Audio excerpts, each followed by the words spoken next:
रत्नागिरी जिल्ह्याच्या एका छोट्याशा गावात एक घटना घडली. ही घटना गावातील एका मोठ्या वाड्यामध्ये घडली. त्या काळात गावात घड्याळ नव्हती, त्यामुळे रात्रीचं नेमके किती वाजले हे ओळखणं खूप कठीण होतं. त्या वाड्यामध्ये 2 मुलं आणि त्यांची आई राहायची. त्या 2 मुलांचे वडील कामानिमित्त मुंबईमध्ये असायचे, त्यामुळे त्या वाड्यामध्ये ते राहणारे तिघच. त्यांच्या शेजारी एक मीनू नावाची मुलगी राहायची. ती रात्री झोपायला त्यांच्याकडे सोबतीला येत असत. त्या घराच्या मागच्या अंगणामध्ये एक मोठं आंब्याचं झाड होतं. ते झाड आंब्याच्या फळांनी भरलेलं होतं, पण त्या वाड्यात राहणाऱ्या बाईला कधीच आंबे मिळायचे नाही, कारण सकाळपर्यंत सगळे आंबे गावातल्या लोकांनी वेचून नेलेले असायचे. एका रात्री त्याने ठरवलं की पहाटे लवकर उठून सर्वांच्या आधीच आंबे गोळा करायचे.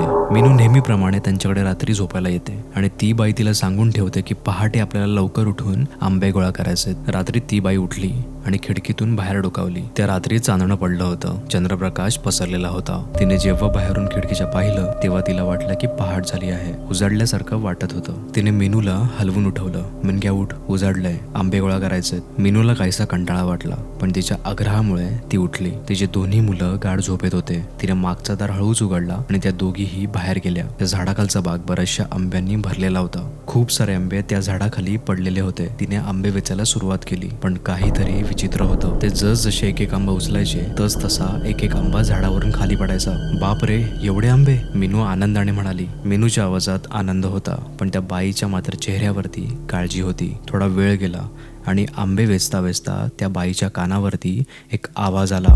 तो आवाज काठी जमिनीवर आपटल्यासारखा होता आणि त्या काठीवरती घुंगूर बांधल्यासारखा खणखणाट होत होता. तिने क्षणभर डोकं वर केलं, पण तिला काहीच नाही दिसलं. मिनग्या, झपझप कर, जास्त वेळ ते थांबायला नको, असं ती घाईत मीनूला म्हणत होती.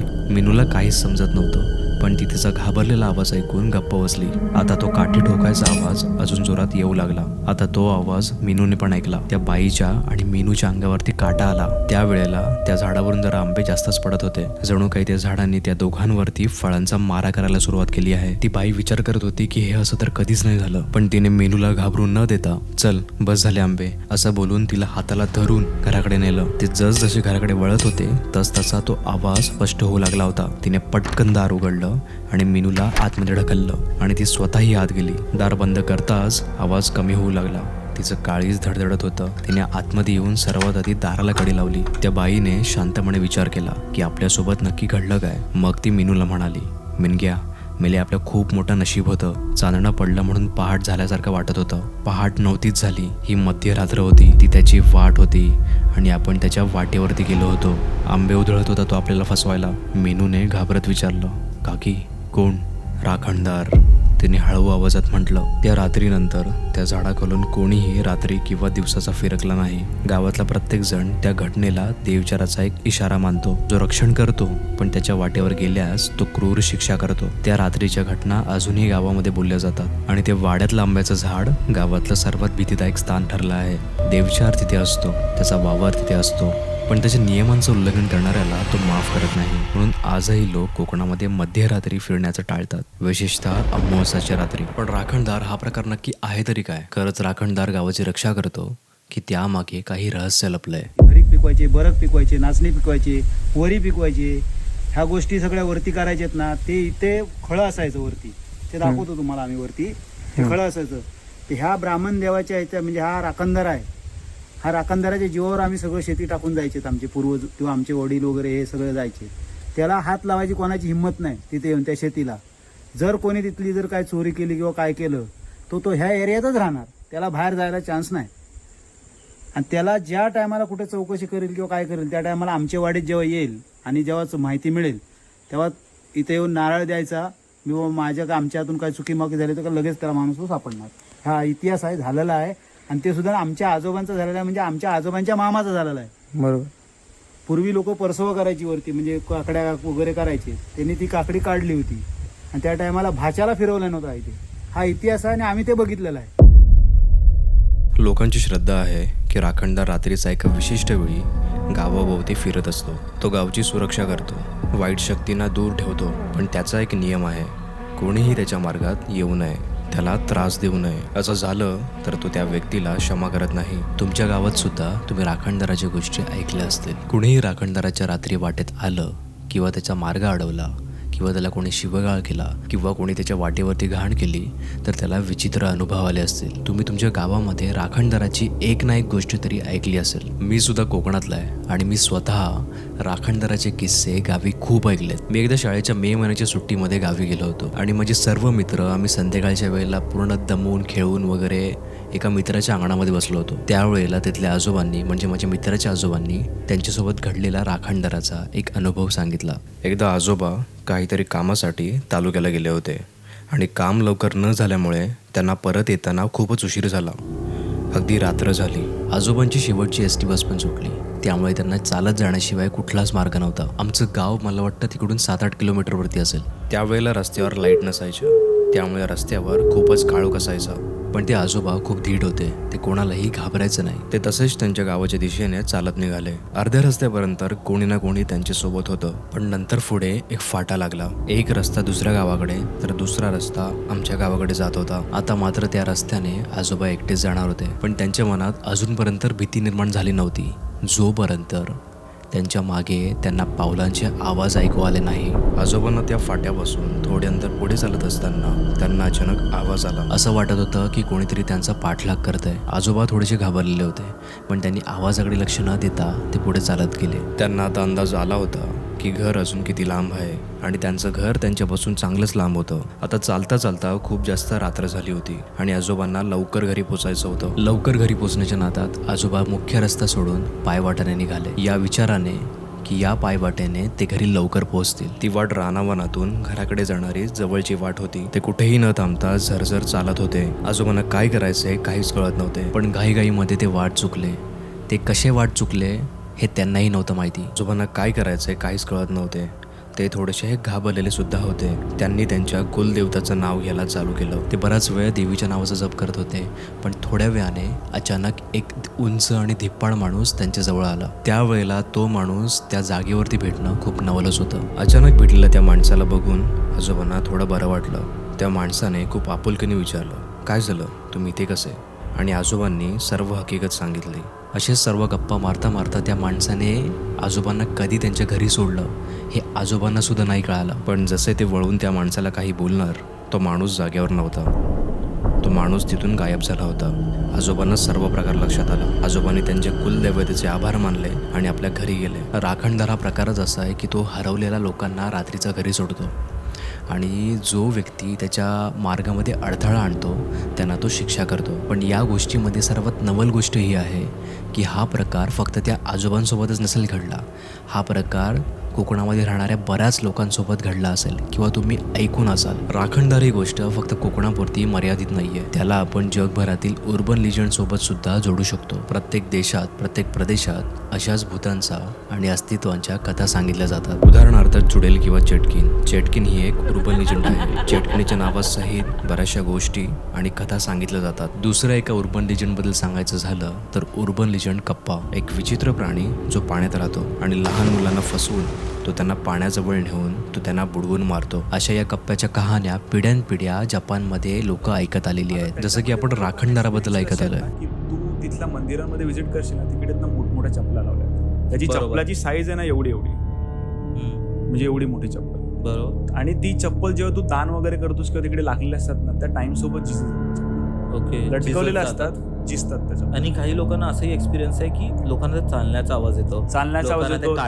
काठीला घुंगरू असतात, तर लोकांना घुंगरूचा पण आवाज. कोकणात अरवली या गावामध्ये एक सुप्रसिद्ध मंदिर आहे, श्रीदेव वेतोबाचं मंदिर. हे मंदिर वेतोबा या ग्रामदेवतेला समर्पित आहे, ज्यांना गावाचे रक्षक मानले जाते.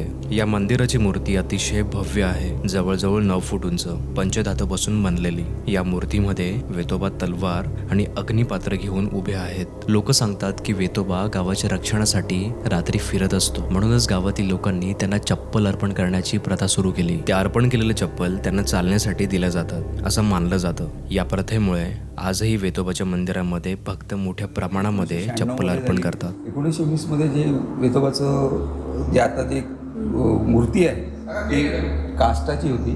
काष्ट म्हणजे फणसाच्या झाडापासून बनवलेली होती. आणि जसं याने सांगितलं की ते सोनवडेकर म्हणून एक आर्टिस्ट होते, सावंतवाडीच्या इकडे राहणारे, त्यांनी ती बनवली होती आणि इथेच बनवली होती. म्हणजे सगळी 100% हँडमेड. तेव्हा काही मशिनरी नव्हती आणि त्या मूर्तीची स्थापना 1920 मध्ये झाली. त्याच्यानंतर मग लक्षात आलं की लाकूड पाणी घालून वगैरे खराब होतं. असं लक्षात आल्यानंतर साधारण 1996 मध्ये या मूर्तीची स्थापना केली. ही सोनवडेकर हे जे जे स्कूल ऑफ आर्टचे डीन होते त्यांनी बनवली आणि ही ओतीव आहे, म्हणजे पंचधातूपासून बनवलेली. ही मुंबईमध्ये बनवली, मुंबईवरून आम्ही इकडे आणली आणि त्याची स्थापना केली. हा विठोबाबद्दलची माहिती झाली. आता इथे जे तुम्ही चपलं बघताय, इथे एक नवस बोलण्याची पद्धत आहे आणि माझं एक अमुक काम देवाने केलं की मी देवाला अमुक देईन. जसं केळी दिले जातात, घड दिले जातात, साखर दिली जाते, पेढे दिले जातात, म्हणजे ज्या वस्तू मिठाईच्या स्वरूपात असतात त्या दिल्या जातात. तसं देवाला वर्षाला चप्पलही दिलं जातं. कारण असं समज आहे लोकांमध्ये की, आणि त्याच्यात बरेचसे पुरावे आहेत. आता त्याला तुम्ही अंधश्रद्धा म्हणा, पण असे लोकांना अनुभूती खूप आलेल्या आहेत की देव रात्रीचा कित्येक जणांना भेटलेला आहे. सॉरी मी थोडा भावूक झालो त्याचा. तर ते देव भेटल्याच्या बऱ्याचशा गोष्टी आहेत आणि बरेच लोक आपल्या आठवणीत सांगतात की मला एक माणूस भेटला, त्याने मला मार्ग सांगितला, त्याने अमुक सांगितलं, रस्ता सांगितला, आम्हाला अमुक ठिकाणी सोडलं आणि चौकशी केल्यानंतर तो माणूस मिळत नाही आणि त्यावेळेस त्यांची श्रद्धा बसते की मला रात्री देव भेटला. परिसरामध्ये अजूनही तुमच्यासारख्या अनोळखी माणसांना काठीचा आवाज ऐकू येतो, यांचा भाव असतो आणि मग ते विचारतात तिकडे सिक्युरिटी गार्ड आहे का? मग आम्ही सिक्युरिटी गार्ड तर नाही. मग रात्री काठी कोण वाजवता? मग शेवटी सांगायला लागतं की देव वाजवतो. देवाचा मुकुटसुद्धा कुठल्या तरी एका झाडावर रात्रीचा मिळाला दुसऱ्या दिवशी आणि मग तो शोधता शोधता कळलं की इतक्या उंचावरती मुकुट गेला कसा, मग कदाचित तो अडकला असेल प्रवासामध्ये. वेतोबाची रक्षणाची भूमिका गावामध्ये अतिशय महत्त्वाची मानली जाते. गावामध्ये कोणताही अनिष्ट प्रकार घडू नये किंवा कोणतीही वाईट शक्ती गावामध्ये प्रवेश करू नये यासाठी वेतोबाला वंदन केले जाते. अनेक भक्तांच्या अनुभवानुसार वेतोबा रात्रीचे गावामध्ये फिरत असतात. काही लोकांना त्यांच्या गस्त घालण्याचा आवाजाचा सुद्धा अनुभव आला आहे. वेतोबाला शिवाचं भैरव रूप मानले जाते. त्यांच्या पूजेमुळे गावात शांतता, सुरक्षितता आणि समृद्धी येते असे मानले जाते. त्यामुळे गावकऱ्यांच्या जीवनामध्ये वेतोबा हे खूप मोठं स्थान आहे. आता आपण वेतोबाच्या रक्षणकर्त्याच्या भूमिकेबद्दल बोलतो तेव्हा लक्षात येते की हीच भूमिका राखणदाराशी मिळती जुळती आहे. राखणदार हा गावाचा किंवा एखाद्या जागेचा अदृश्य रक्षक मानला जातो. वेतोबा जसे गावाचे रक्षण करण्यासाठी प्रसिद्ध आहे, तसेच राखणदार एखाद्या निर्जन जागेचे किंवा एखाद्या जंगलाचे किंवा एखाद्या विशिष्ट स्थळाचे रक्षण करतो. वेतोबा ही राखणदाराची एका मूर्तीच्या रूपात व्यक्त झालेली संकल्पना आहे असे मानता येईल. जिथे राखणदार भीती आणि अदृश्य शक्तींचा आधार घेतो, तिथे वेतोबा भक्तांच्या श्रद्धेचा आणि भक्तीचा आधार घेतो. वेतोबा आणि राखणदार या दोघांमध्ये रक्षणाचे साम्य आहे, पण गावकऱ्यांसाठी वेतोबा अधिक सजीव आणि भक्तिमय रूप आहे. पण हे राखणदार आणि वेतोबा सारखेच आहेत का हा प्रश्न तुम्हाला देखील पडला असेल. पण खरंच या दोघांमध्ये खूप जास्त साम्य आहे. राखणदार म्हणजे एक अदृश्य शक्ती जी गावाची, विशिष्ट ठिकाणांची किंवा जंगलातील जागांची रात्रभर रक्षा करते. वेतोबा सुद्धा गावाचे रक्षक आहेत जे रात्रभर गस्त घालतात आणि गावात कुठलाही अनिष्ट घडू नये याची खात्री करतात. राखणदाराच्या गोष्टी सांगतात की एखाद्या विशिष्ट ठिकाणी नियम मोडला, अपमान केला किंवा कुठला अपवित्र कृत्य केलं तर राखणदार रागवतो. त्याचप्रमाणे वेतोबाच्या श्रद्धास्थानावर कोणी चुकीचे वागले तर गावकऱ्यांच्या मते वेतोबा त्या व्यक्तीला शिक्षाही करतो. जे राखणदार आणि वेतोबा एकच. वेतोबा आणि राखणदाराला आपण वेगवेगळ्या नावाने ओळखतो, पण त्या दोघांचीही भूमिका सारखीच. वेतोबा हे राखणदाराच्या संकल्पनेचं एक भक्तिमय रूप आहे. वेतोबाची मूर्ती आहे, भक्तांना त्याची पूजा करता येते, त्यांना बऱ्याचशा गोष्टी अर्पण करता येतात. पण राखणदार हा अधिक अदृश्य आहे आणि भयाने भरलेला आहे. आणखी एक महत्त्वाचं सांगायचं झालं तर वेतोबा हे शिवाच्या भैरव रूपाशी संबंधित आहेत. भैरव यांनाही रक्षणकर्ते मानले जाते. त्यामुळे वेतोबा हा राखणदाराचा देवस्वरूप विस्तार असावा हे म्हणायला हरकत नाही. पण काहींचं म्हणणं आहे की राखणदार ही केवळ एक कहाणी आहे आणि काहींच्या मते तो असतो. हा खरंच अस्तित्वात असतो का? अनेक गावकरी सांगतात की त्यांनी राखणदाराचे अस्तित्व अनुभवले आहे. दबलेल्या पावलांचा आवाज, रात्री कोणीतरी काठी ठोकून चालतंय त्याचा आवाज. काही लोकांनी तर रात्रीच्या वेळेस जंगलातून आगीच्या ज्योत चालताना सुद्धा बघितले आहेत. पण राखणदार असल्याचा कोणताही वैज्ञानिक पुरावा नाहीये. स्पष्ट स्वरूपात त्याला कोणीही पाहिलं नाहीये. मग राखणदार किंवा देवचार ही एक अंधश्रद्धा आहे का? हा सर्वात मोठा प्रश्न आहे. काही लोक तर सांगतात की राखणदाराच्या अस्तित्वाचा त्यांनी अनुभव घेतला आहे. रात्रीच्या वेळी मशाल घेऊन फिरताना त्यांना कोणीतरी जंगलात डोंगरावर फिरताना दिसतो. काही लोक सांगतात की उशिरा लोक फिरणाऱ्यांच्या कानामध्ये कोणीतरी काहीतरी कुजबुजतं, पण ते जेव्हा मागे वळून बघतात तेव्हा त्यांच्या मागे कोणीच नसतं. असेही अनुभव काही लोकांनी अनुभवले आहेत, तर काही लोकांना त्यांच्या घराच्या शेजारून कोणीतरी घुंगूर काठी ठोकताना रात्रीच्या वेळेस जात आहे असे ऐकायला आले आहे. जर वैज्ञानिक दृष्टिकोनातून विचार केला तर राखणदाराचा कोणताही पुरावा नाही. हे फक्त भीती किंवा मानवी विचारांचे खेळ असू शकतात. पण मग प्रश्न असा येतो, जर राखणदार नसेल तर मग त्याच्यावरती विश्वास ठेवणं चांगलं कसं? सगळ्यात आधी तर मानसिक सुरक्षितता मिळते. कोकण एक असा भाग आहे ज्यात जवळजवळ सर्व घरे घनदाट जंगलाने वेढलेले असतात. त्यामुळे रात्रीच्या वेळी गावात राहणाऱ्या लोकांच्या मनामध्ये एक गोष्ट सतत राहते की कोणीतरी त्यांचं रक्षण करत आहे. ते निर्भय राहतात, त्यांना कुठलीही प्रकारची भीती वाटत नाही. राखणदाराची भीती जरी असली तरी गावातली लोक स्वतःला त्याच्यामुळे सुरक्षित समजतात. आणि दुसरी गोष्ट म्हणजे एक नैतिक शिस्त निर्माण होते.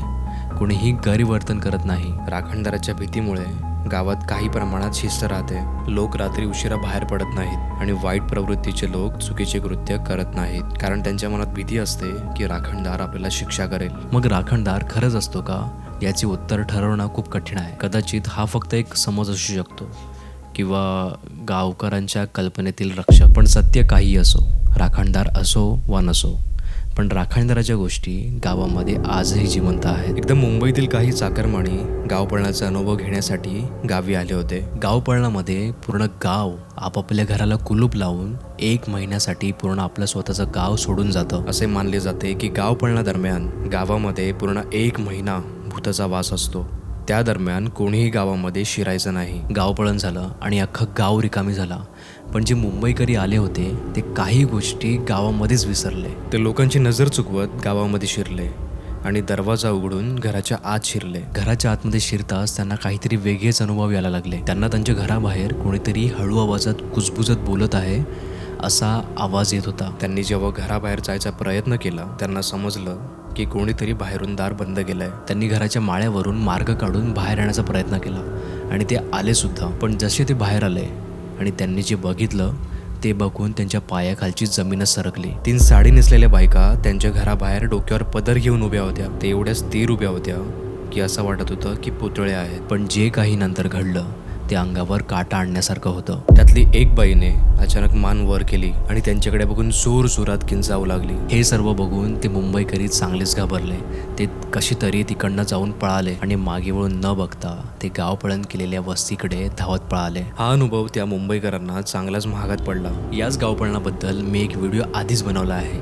त्यामध्ये गावपळण हे काय असते आणि गावपळण का केले जाते हे मी त्या व्हिडिओमध्ये सांगितलं आहे. तुम्हाला हा व्हिडिओ मी नक्की रिकमेंड करेल. आणि हा व्हिडिओ तुम्हाला आवडला असेल तर या व्हिडिओला लाईक जरूर करा आणि हा व्हिडिओ तुमच्या मित्रांसोबत शेअर जरूर करा आणि त्यांना राखणदाराच्या गोष्टी ऐकवा. आणि माझ्या चॅनलला सबस्क्राईब जरूर करा, कारण की मी अशाच प्रकारचे बऱ्याच व्हिडिओ या चॅनलवरती टाकणार आहे. तर भेटूया पुढच्या व्हिडिओमध्ये.